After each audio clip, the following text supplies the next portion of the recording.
This video is for educational and informational purposes only. Please do your own research before applying. మన హైదరాబాద్లో ఉన్న ప్రభుత్వ సంస్థల్లో చేసే ప్రభుత్వ ఉద్యోగాలకి రిక్రూట్మెంట్ చేసేందుకు అఫీషియల్ నోటిఫికేషన్ అయితే వచ్చేసింది. వీటికి సెలెక్ట్ అయితే స్టార్టింగ్లోనే నెలకి 40,000కి పైగా జీతం అయితే ఇస్తారు.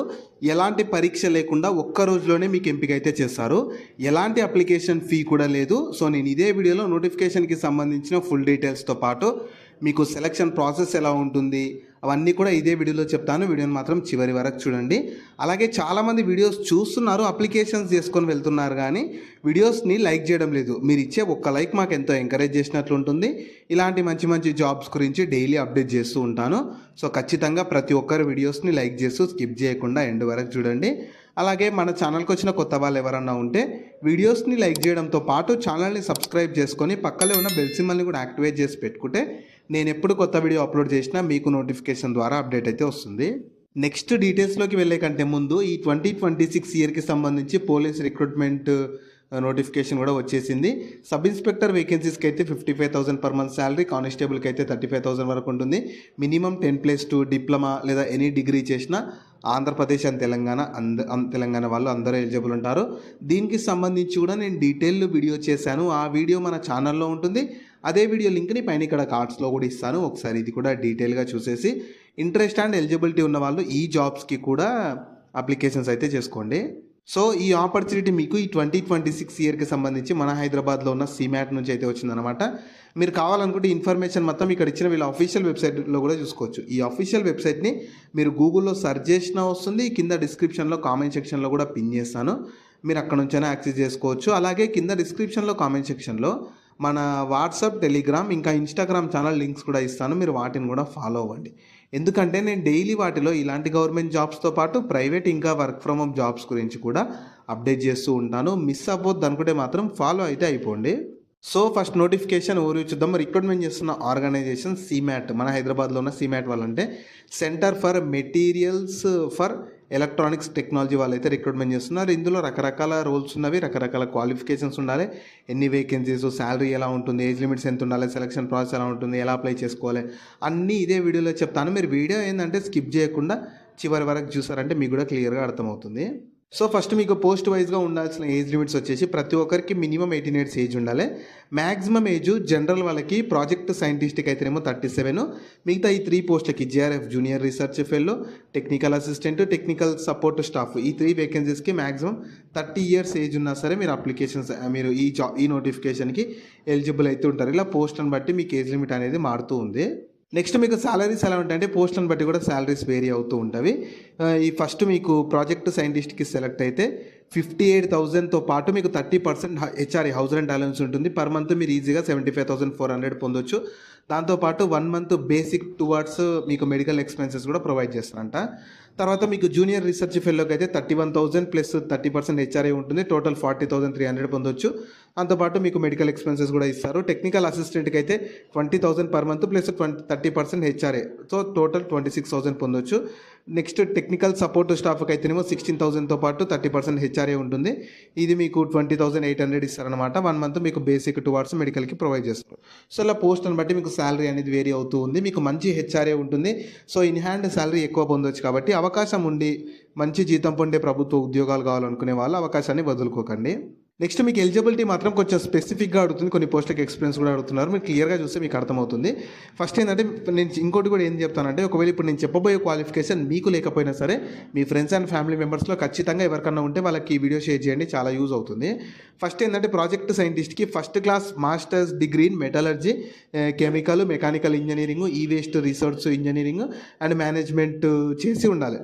లేదా 3 years రీసెర్చ్ ఎక్స్పీరియన్స్ ఇన్ రీసైక్లింగ్లో కానీ, మెటలర్జికల్లో కానీ, కెమికల్ ప్లాంట్లో లేదా R&D ఇన్స్టిట్యూషన్లో కానీ, లేదా డాక్టోరియల్ డిగ్రీ ఇన్ కెమిస్ట్రీ కానీ, కెమికల్ ఇంజనీరింగ్ కానీ, మెటలర్జీ కానీ, మెటీరియల్ సైన్స్ కానీ, ఫిజిక్స్ కానీ, రీసెర్చ్ ఎక్స్పీరియన్స్ ఉన్నా సరే ఈ వేస్ట్లో, రీసైక్లింగ్, మెటలర్జికల్లో, కెమికల్ ప్రాసెస్లో మీరు ఎలిజిబుల్ ఉంటారు. సో ఇలా 3 types ఆఫ్ క్వాలిఫికేషన్స్ ఇచ్చారనమాట. అందులో మీకు ఏది ఉన్నా ఎలిజిబుల్ ఉంటారు. ఈ ప్రాజెక్ట్ సైంటిస్ట్కి 3 types ఆఫ్ క్వాలిఫికేషన్స్ ఉన్నవి. అందులో మీరు ఏ క్వాలిఫికేషన్లో మీరు ఎలిజిబుల్ ఉంటారు క్లియర్గా చూసుకోండి.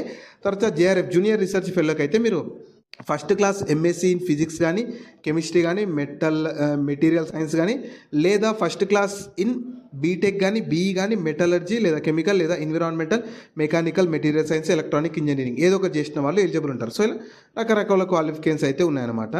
నెక్స్ట్ ఇంకా టెక్నికల్ అసిస్టెంట్ వేకెన్సీకి అయితే first class in BSc physics కానీ, కెమిస్ట్రీ కానీ, లేదా first class in diploma in metallurgy కానీ, కెమికల్ కానీ, మెకానికల్ ఇంజనీరింగ్ చేసిన వాళ్ళు ఎలిజిబుల్ ఉంటారు. తర్వాత టెక్నికల్ సపోర్ట్ స్టాఫ్కి అయితే first class in ITI in metallurgy లేదా కెమికల్ లేదా మెకానికల్ లేదా ఫిట్టర్ చేసిన వాళ్ళు ఎలిజిబుల్ ఉంటారు. ఓన్లీ ఇండియన్ నేషనల్స్ మాత్రమే ఈ నోటిఫికేషన్కి ఎలిజిబుల్ ఉంటారు. నేను మళ్ళీ చెప్తున్నాను, ఓన్లీ ఇప్పుడు నేను చెప్పిన క్వాలిఫికేషన్స్ ఉన్న వాళ్ళు మాత్రమే ఈ నోటిఫికేషన్కి ఎలిజిబుల్ అవుతుంటారు, చూసుకోండి. నెక్స్ట్ ఈ సెలక్షన్ ప్రాసెస్ అనేది మీకు యాక్చువల్ ఎలాంటి ఎగ్జామ్ ఏమి ఉండదు, వాక్-ఇన్ ఇంటర్వ్యూ ద్వారా సెలెక్షన్ చేస్తున్నారు. మీకు ఏ రోజు అంటే చెప్తాను, డేట్ అనేది క్లియర్గా చెప్తాను, స్కిప్ చేయకుండా చూడండి. మీకు 9 to 10 మధ్యలో కండక్ట్ చేస్తామని చెప్తున్నారు. అండ్ మీరు వెళ్ళేటప్పుడు అప్లికెంట్ ఫామ్ ఒకటి ఇచ్చారు, దాన్ని ఫిల్ చేసుకొని వెళ్ళాలి. దాంతోపాటు మీకు క్వాలిఫికేషన్ సంబంధించిన డాక్యుమెంట్స్ అన్నీ కూడా తీసుకొని వెళ్ళాల్సి ఉంటుంది. సో మీకు ఫైనల్ సెలక్షన్ మాత్రం మీ ఇంటర్వ్యూనే బేస్ చేసుకొని, ఇంటర్వ్యూలో అడిగే క్వశ్చన్స్, ఇంటర్వ్యూలో మీ పర్ఫార్మెన్స్ దాన్నే బేస్ చేసుకొని మీకు ఫైనల్ సెలక్షన్ ఉంటుంది. సో ఇంపార్టెంట్ డేట్స్ వచ్చేసి మీకు 5th May 2026 రోజు మీకు ఇంటర్వ్యూ కండక్ట్ చేస్తున్నారు అనమాట. అండ్ మీకు రిజిస్ట్రేషన్ వచ్చేసి మీరు ఆ 9 to 10 అవర్స్ అంటే ఆ 5th రోజు మీరు 9 to 10 లోపే అక్కడికి వెళ్ళారంటే ఫస్ట్ మీ రిజిస్ట్రేషన్ కంప్లీట్ చేసేసి వాళ్ళు మీకు వాక్-ఇన్ ఇంటర్వ్యూ కండక్ట్ చేసి సెలక్షన్ అయితే సెలెక్ట్ చేస్తారు.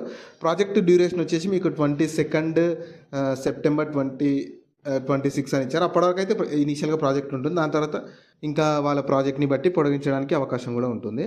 నెక్స్ట్ మీకు అప్లికేషన్ ప్రాసెస్ అయితే అప్లికేషన్ మీరు ఏం చేసుకోవాల్సిన అయితే ఒక ఫామ్ ఇచ్చారనమాట. ఆ ఫామ్ని కూడా ఎలా ఉంటుందో చూస్తాను. ఆ ఫామ్ మీరు కావాలనుకుంటే వీళ్ళ అఫీషియల్ వెబ్సైట్లో నోటిఫికేషన్ పీడిఎఫ్లో ఉంటుంది, డౌన్లోడ్ చేసుకోవచ్చు. లేదంటే కింద డిస్క్రిప్షన్లో కామెంట్ సెక్షన్లో కూడా ఇస్తాను, మీరు అక్కడ నుంచి డౌన్లోడ్ చేసుకోవచ్చు. ఆ అప్లికేషన్ ఫామ్ మొత్తం ఫిల్ చేయాలి, మీ ఓన్ హ్యాండ్ రైటింగ్ తోటి మొత్తం ఫిల్ చేయాలి. ఫిల్ చేసేసి దాన్ని మొత్తం ఫిల్ చేసి దానికి మీకు సంబంధించిన డాక్యుమెంట్స్ ఉంటాయి కదా, ఫోటో, సిగ్నేచరు, కేటగిరీ సర్టిఫికేట్ కానీ, ఎడ్యుకేషన్ సర్టిఫికేట్స్ కానీ అవన్నీ కూడా అటాచ్ చేసేసి అండ్ మీరు అటాచ్ చేసి 5th May రోజు అక్కడికి డైరెక్ట్ వాళ్ళు ఒక అడ్రస్ ఇచ్చారనమాట. అడ్రస్కి వెళ్ళారంటే వాళ్ళు మీకు ఫర్దర్గా ఇంటర్వ్యూస్ కండక్ట్ చేసి సెలెక్షన్ చేసి జాబ్ అయితే ఇస్తారు. ఇవి మీకు పర్మనెంట్ జాబ్స్ అయితే కాదు, ఇనీషియల్గా కాంట్రాక్ట్ బేస్ కిందనే రిక్రూట్మెంట్ ప్రాజెక్ట్ ఎన్ని రోజులు ఉంటే అన్ని రోజులు అయితే వర్క్ చేయాల్సి ఉంటుంది. సో మీకు అప్లికేషన్ ఫామ్ అయితే ఇలా ఉంటుంది. ఇక్కడ serial number, name of the post రాయాలి, అంటే మీరు ఏ పోస్ట్కి ఎలిజిబుల్ ఉన్నారో ఆ పోస్ట్ నెంబర్ ఎంత, సీరియల్ నెంబర్ రాసేసి రైట్ సైడ్లో మీ ఫోటో అతికించి మీ కేటగిరీ ఏది అన్నీ ప్రాపర్గా క్యాపిటల్ లెటర్స్లో ఇచ్చేసి కిందకి స్క్రోల్ చేసి డిక్లరేషన్ వస్తుంది. ఆ డిక్లరేషన్ మొత్తం చదివేసి ప్లేస్, డేటు, ఎక్కడి నుంచి అప్లై చేస్తున్నారు, ఏ డేట్ రోజు అప్లై చేస్తున్నారు, సిగ్నేచర్ ఆఫ్ ద క్యాండిడేట్ దగ్గర మీ సిగ్నేచర్ చేసేసి అప్లికేషన్ చేసుకున్నారంటే మీ అప్లికేషన్ కంప్లీట్ అయిపోతుంది. వాళ్ళు ఫర్దర్గా మీకు 5th రోజు ఇంటర్వ్యూస్ అయితే అంటే మీరు అప్లికేషన్ కాదు, సారీ, ఈ అప్లికేషన్ ఫామ్ మొత్తం ఫిల్ చేసిన అప్లికేషన్ ఫామ్ మొత్తం తీసుకొని ఆ ఇంటర్వ్యూ రోజు వెళ్ళాలి. ఎక్కడికంటే ఇక్కడ చూస్తున్నాను చూడండి. సో వాక్-ఇన్ ఇంటర్వ్యూ మీకు వచ్చేసి 5th May 2026 రోజు కండక్ట్ చేస్తారు, ట్యూస్డే రోజు. సో మీకు వేకెన్సీస్ ఏ దాంట్లో ఏ కేటగిరీలో ఎన్ని ఉన్నాయో కూడా వాళ్ళు క్లియర్గా ఇచ్చారు, చూసుకోవచ్చు. ఈ జనరల్లో ఉన్నవి, ఓబీసీలో ఉన్నవి, అంటే ఒక్కొక్క పోస్ట్ ఒక్కొక్క దాంట్లో మ్యాక్సిమం జనరల్లో ఉన్న పోస్టులకి ఏ కేటగిరీ వాళ్ళని ఎలిజిబుల్ ఉంటారు కాబట్టి చూసుకోండి. జనరల్లో ఉన్నాయా లేదా, మీ కేటగిరీలో వేకెన్సీస్ ఉన్నాయా లేదని చెప్పి క్లియర్గా చూసుకొని ఆ 5th రోజు మీరు డైరెక్ట్ వాక్-ఇన్ ఇంటర్వ్యూకి వెళ్తే అయిపోతుంది. సో వాక్-ఇన్ ఇంటర్వ్యూ మీకు వచ్చేసి ఎక్కడంటే ఇక్కడ అడ్రస్ కూడా ఇచ్చారు, చూసుకోవచ్చు.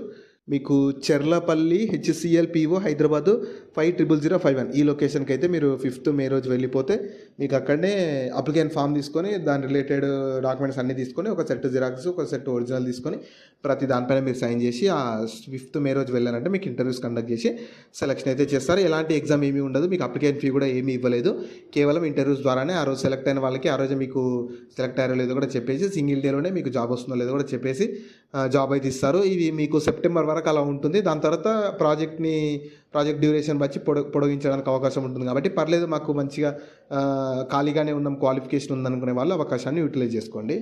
సో వీటికి సంబంధించిన లింక్స్ అన్ని వీడియో కింద డిస్క్రిప్షన్లో అలాగే కామెంట్ సెక్షన్లో పిన్ చేశారు చూడండి. అలాగే మీ ఫ్రెండ్స్ అండ్ ఫ్యామిలీ మెంబర్స్ అందరికి కూడా షేర్ చేయడం మాత్రం మర్చిపోకండి. మీకు జాబ్స్ గురించి ఎలాంటి డౌట్స్ ఉన్నా సరే కింద కామెంట్స్లో అడగండి, నేను ప్రతి కామెంట్కి రిప్లై అయితే ఇస్తాను.